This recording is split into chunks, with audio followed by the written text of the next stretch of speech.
मसीह यीशु में आपकी सलामती हो। हमारा आज का मौजू शिफा ईमान से है। अगर हम मत्ती की इंजील उसका 8वां बाब और उसकी पहली से तीसरी आयत के अंदर पढ़ें तो लिखा है कि यीशु मसीह जब पहाड़ से नीचे उतरा तो उसके साथ एक भीड़ थी और एक शख्स ने उसे आकर सिजदा किया और उसने कहा कि अगर तू चाहे तो मुझे पाक और साफ कर सकता है। मेरे दोस्त, जब हम पर बीमारी हमला करती है और बीमारी एक ऐसी हालत है जिसमें इंसान तन्हाइयों का शिकार हो जाता है, जिसमें इंसान अपने आप को मायूस और माशरे से अलग थलग महसूस करता है। और जब इस तरह की हालत इंसान की हो जाती है तो वो अपने आप को एक कमरे में बंद कर लेता है और वो ये समझना शुरू कर देता है कि अब मेरी जिंदगी का कोई मकसद नहीं है। अब मुझे घुट घुट मरने की बजाय अपने आप को खत्म कर लेना चाहिए। लेकिन मेरे दोस्तों, जब हम खुदा और उसकी कुदरत पर भरोसा रखते हैं, उस पर तवक्कल और यकीन करते हैं कि खुदा हमारी जिंदगी में कभी भी किसी भी वक्त मौजज़ा कर सकता है, वो किसी भी शख्स को बहाल कर सकता है, वो किसी भी शख्स की जिंदगी को फिर से असर नौजवान बना सकता है। जब हम भरोसा रखते हैं तो फिर खुदा की कुदरत हमारी जिंदगी के अंदर काम करती है। कोई शख्स जो है वो हमें नहीं पता कि वो कैसे अपने आप को छुप छपाते हुए जो है वो मसीह के पास पहुंचता है।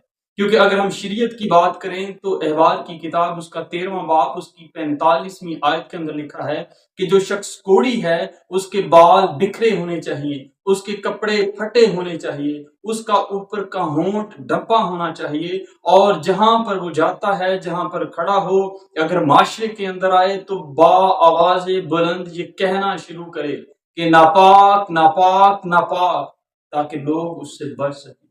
और नापाकी इस हद तक फैल जाती है कि कोई शख्स जो है वो अपने आप को जंगलों में ले जाते हैं, माशरे से दूर रहते हैं और जब वो जंगलों से गुजरते हैं तो उन्हें कोई भी दरिंदा खा सकता है या उनके जिस्म का कोई उज़्व जो है जब कट जाता है तो उन्हें महसूस भी नहीं होता कि उनके जिस्म का कोई हिस्सा ज़ायल हो चुका है। लेकिन ये उनकी हालत ऐसी हो जाती है, वो इतने मायूस हो जाते हैं। लेकिन जैसे ही ये कोढ़ी जो है मसीह यीशु के पास आता है, जैसे ही उसे सिजदा करता है, उसकी जिंदगी में बड़ा काम होता है, उसकी जिंदगी असर नौजवान बन जाती है, वो फिर से एक नौजायद बच्चे की तरह बन जाता है।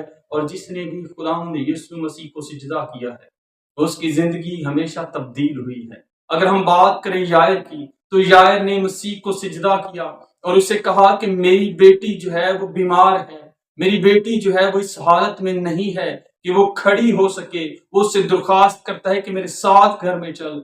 और जैसे ही वो ये बात यीशु मसीह से करता है, उसके कुछ मुलाजिम आते हैं और कहते हैं कि उस्ताद को तकलीफ ना दे, तेरी बेटी मर चुकी है।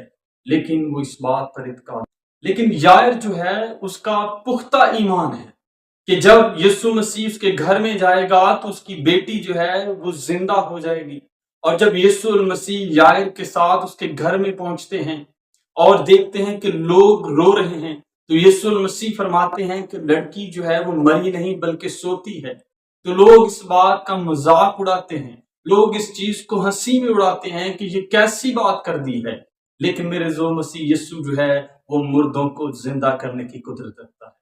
और जैसे ही वो उस लड़की के पास पहुंचता है और उसे कहता है कि ए बेटी उठ, तो वो लड़की फौरन जिंदा हो जाती है, क्योंकि मसीह की कुदरत जो है, उसका जलाल जो है। और जब वो मुर्दों को आवाज देता है तो मुर्दे जी उठते हैं और वो लड़की फौरन उठ खड़ी होती है। अगर आज हम उस पर ईमान रखें तो अगर चाहे हम बीमारी और कमजोरी के अंदर हैं, चाहे हमारे अपने साथ छोड़ गए हैं, लेकिन यीशु मसीह का वादा है कि मैं हरगिज तुमसे दस्तबरदार ना हूंगा, मैं तुम्हें ना छोड़ूंगा, मैं दुनिया के आखिर तक तुम्हारे साथ रहूंगा। मुसीबत के अंदर, तंगी के अंदर, मुश्किल हालात के अंदर मैं खुदावन तुम्हारा खुदा, गयूर खुदा तुम्हारे साथ खड़ा रहूंगा। तो मसीह जो है आज भी अपने लोगों के साथ खड़ा है। अगर हम उस पर ईमान रखें, यकीन करें, तवक्कल रखें कि खुदा अपनी कुदरत से हमारी जिंदगी में बड़े बड़े काम कर सकता है, तो खुदा आपकी जिंदगी के अंदर काम करेगा। आप भी ईमान रखें, यकीन करें, तवक्कल करें, भरोसा रखें, खुदा आपकी जिंदगी में बड़ा काम करें। आमीन।